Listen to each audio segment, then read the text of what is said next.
Hey YouTube, it's Faye, and for today's video, I'm finally going to be addressing that terrible ripped power steering rack boot that I noticed on Repo in my previous video on him when I did an oil change and a full undercarriage inspection. You know, one of the things I was debating is, am I going to remove and reseal this entire rack, or am I going to put a temporary band-aid on it? And what I decided was that for now, I'm just going to replace the boot, also an inner tie rod, and do some other inspections on the steering rack because we also have some very torn and worn power steering rack bushings. Now, one thing to note about Twitter power steering racks is that for some reason they all tend to seep. See, this steering rack is leaking here on this '09 Tacoma. We've been watching it for a while, and it hasn't really gotten worse. It just continues to look like that. So, we're just gonna leave it and keep an eye on it and continue to monitor it. So even after I spent all this time rebuilding this one, or maybe even just like buying a brand new one, within a few thousand miles, I may end up with that same sort of wetness and seepage around the boot that I have right now. However, what I can do is just make sure that this steering rack lasts for as long as possible. And maybe what I'll do is find another one, reseal that one, have it totally ready to go, so that I can just swap it in the same day and not have Grim down for any length of time. So that being said, let's get this boot off and let's inspect that inner tie rod. All right, the first thing I'm going to do is loosen this nut. So unfortunately, I do have to disconnect the outer tie rod in order for me to remove this boot, because as you can see, this might not make it over this nut. And also, I'm going to check because I think that my inner tie rod actually has some play in it. So before I undo the outer tie rod here, I'm going to loosen these, because once this is flopping around, it's a heck of a lot harder to loosen up that. So now before I do that though, I'm just going to mark the location of where this nut was. This is just one of the safety measures I'm gonna do. And I'm also gonna get it on film so I can see like that relationship right there. Let that dry for a second.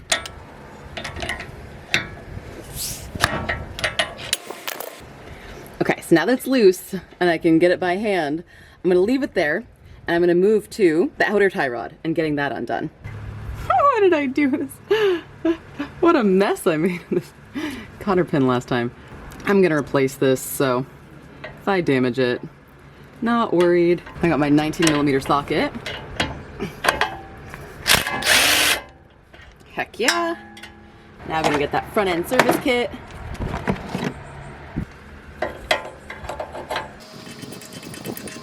Okay, well, I don't know what happened, but for some reason I lost a whole bunch of my footage from the 4Runner video, so I'm going to use my Supra, my '88 Supra, which, strangely enough, also needs a steering rack boot, as an example. Now, this isn't the exact tool that I use for the Supra. Actually, the Supra uses this tool, and it's actually different in a whole bunch of other ways, which makes me think that, you know what, I'm going to make a video about this steering rack boot replacement too.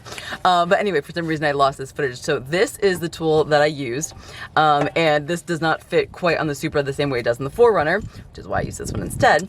But this tool, you just want to place it over the tip of the bolt there, and as you thread this down, you want to thread so that point goes right onto the top of the bolt for the outer tie rod. So there's actually a little divot in the top of the bolt that's really like made for accepting this piece, I think. Then you want to go ahead and, in my case, I just use a tool, went ahead and hammered down on it, and of course that's gonna pop it out. Now, in the case that it's really stuck in there, so then if you've got all the pressure on this that you feel comfortable giving and it's still not popping out, like sometimes they can get stuck, especially if like they're old and rusty, then I like to use the hammer method, in which case, I don't know if you can see, but there's a portion here. You don't want to hit on the tie rod itself because you're gonna be reusing that, hopefully, maybe, I don't know, maybe you're also replacing it.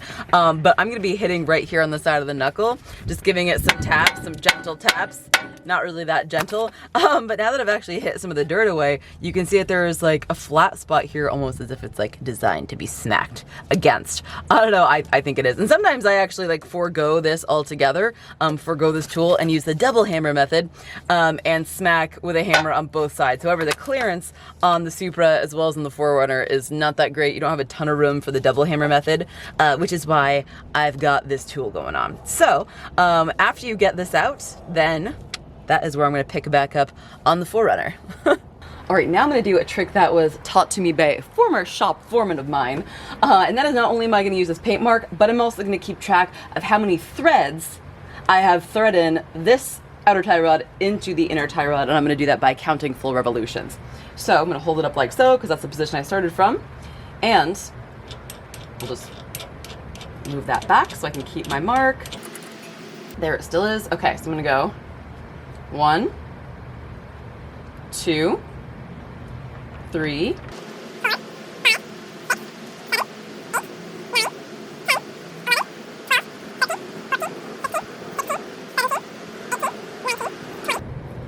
$21, $22, $22 and a half.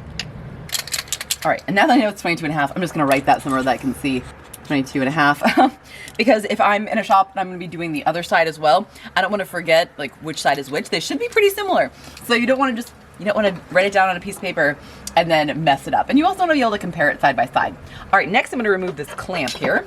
All right, so because this boot is so torn up and so messed up and I'm not trying to save it, I'm just gonna go ahead and cut this boot off right now. And I actually have another clamp as well, so I'm not even that concerned about saving the clamp. I'm just gonna go ahead and get this off as quickly and easily as possible.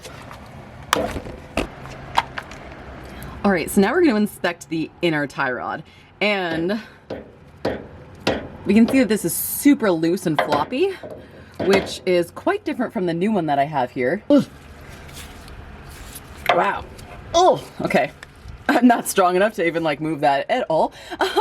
But anyway, floppiness is not the only reason. Actually, floppiness like this is not even a reason to replace these. The reason why I'm gonna replace this is because there's actually some in and out play.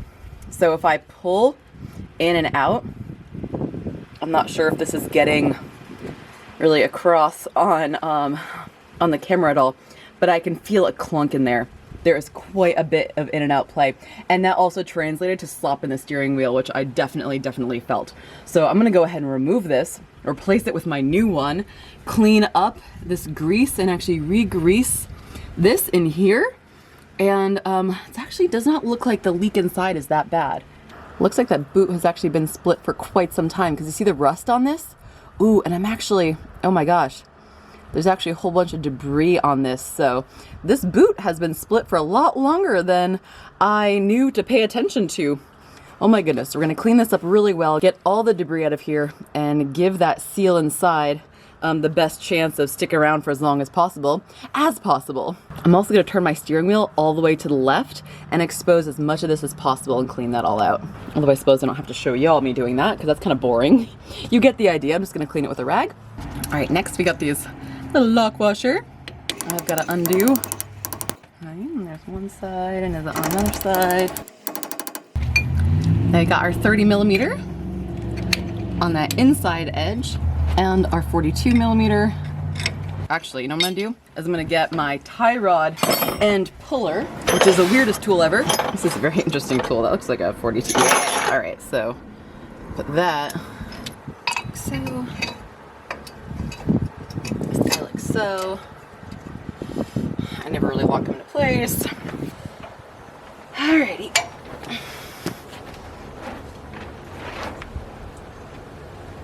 Okay. All right, well that was a struggle.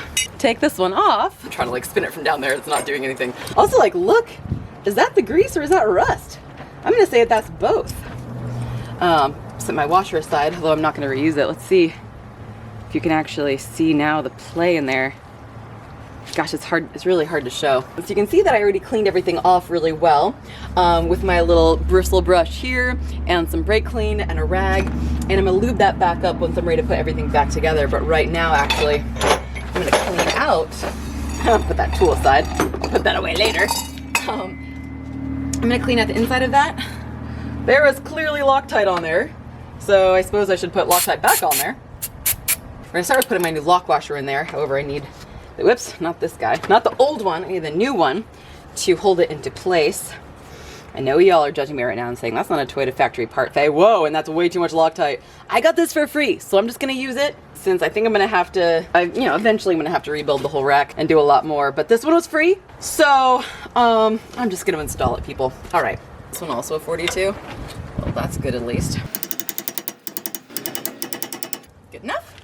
And then I'm gonna stake my lock washer here. Good enough. Now I gotta do it on the other side.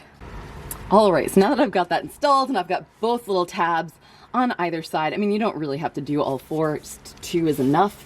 And also if you ever get in a position where you need to reuse this, that lock washer, I like to give myself an out. So if I, don't happen to have another one of these, or I destroyed 2 of the tabs on this and I need to reuse it, then I'm able to reuse the other 2 sides. So that's why I only like to use 2 of them, and 4 I think is a little excessive. So clean this off really well. Now I'm gonna lubricate that inside edge with the teeth using this Aerocell 64. Okay, wipe my hands clean, and now I'm ready to install that boot. Okay, so here is the steering rack boot that I picked up from the dealership. I'm gonna go ahead and get this installed. Okay. There we go, and that's where that's gonna sit. Now I'm actually gonna turn my wheel to make it easier for me to seat this end of the boot into place. That's good. Now we're about the wheel straight ahead. So go ahead and get that boot slipped over there, which actually is easier said than done. Took a little of that extra grease to lube up the edge there to slide this part of the boot on. I had to take off my gloves. I hate that, but I just needed that firm grip. So now, if you feel like getting fancy, you can buy the very, very, very, very nice OEM Toyota boot clamp, which I will say that I did. However, for the sake of time and ease, I went ahead and just put a zip tie on there, and you can do that too. There's no shame. In fact, when you buy a lot of aftermarket boot kits, they come with a zip tie and not a clamp. And in the case for Toyota, you buy the boot and all you get is the boot. You got to buy the clamp separately. However, the clamp can be a total pain in the butt, and a lot of times people just cut them off, and you'll see that they all just have zip ties. And I don't know, I don't think they last as long. But in this case, I just needed to get the heck over to Brittany's shop so that I could get an alignment done. So that was what I did. All right, so now I'm gonna put my tie rod end back in, doing my best to get that 22.5 number, get this as close to my even alignment as possible. Whoops, wait a second, I almost forgot a clip. These are dangerous, I should be wearing safety glasses. Spring clamps are crazy. All right, so now that I have that on, my boot is installed, I'm gonna go ahead and install my outer tie rod, and I'm gonna do my best to get as close to that 22.5 as possible so that I maintain my initial alignment. However, as soon as I'm done with this, I'm gonna go right to my friend Brittany's, and she's gonna do this alignment for me. So we wanna end like that, so we're gonna start from down here, and that's the half. So there's the half. 1, 2, 21 and 22. Now if I thread in this net, let's see how close we are to our original markings. Okay, actually, no, I'm feeling positive about that. All right, okay. Feeling super positive about that. Now, obviously, installation is just the reverse of removal, so I won't go ahead and bore you with that. Now, the whole point of doing the whole counting thing was so that you put everything back exactly the same and kept your alignment. So a lot of times you'll actually go ahead and measure and notice that like your alignment is spot on. In my case, I still got brand new tires that I'm very proud of, so I just wanted to make sure that my alignment was absolutely perfect, and indeed it was. So huge thanks to Brittany for checking that for me. And in case you follow me on Instagram, or actually in case you follow Brittany on Instagram, Fast Cars and Slow Cooking, we did a live stream that is still up on her Instagram of her doing an alignment on Grim. So that's pretty fun. I'll actually link that down below in case you don't have Instagram. So as far as the torque specifications go, the inner tie rod to the rack is 56 foot-pounds. The tie rod end, like onto the knuckle here, is 67 foot-pounds. The jam nut for the inner to outer tie rod is 41 foot-pounds. And then of course the wheels are technically 83 foot-pounds, but I always torque them to 90. I don't know. I just always have and probably always will. So yeah, thank you so much for watching. I hope that you enjoyed this video. I hope that it helped you out. And if you did, yep, just leave me a positive comment if you feel like it. I always love reading those. And I always love hearing that my videos helped you out. So yeah, thanks for watching. I'll see you in my next video. Bye.